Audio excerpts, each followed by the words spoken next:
Eh bien, bonjour. Tout d'abord, je voudrais remercier l'association Silk, puisque nous sommes aujourd'hui à San Diego pour le 53e congrès de l'ASH Meeting, qui parle de toutes les maladies hématologiques malignes, en particulier la leucémie lymphoïde chronique, mais aussi la maladie de Waldenström, et je dirais un petit mot sur la leucémie atricoleucocyte.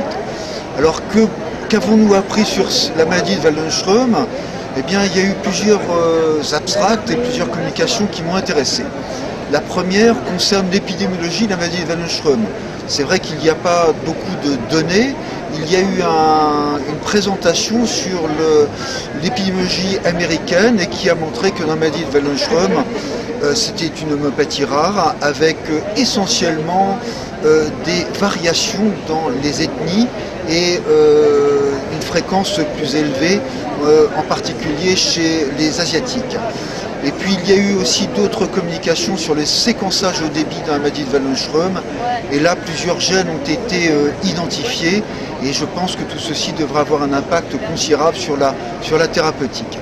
Et puis un petit mot évidemment sur la leucémie atricoleucocyte. Vous savez qu'il existe aussi une mutation très spécifique de cette maladie.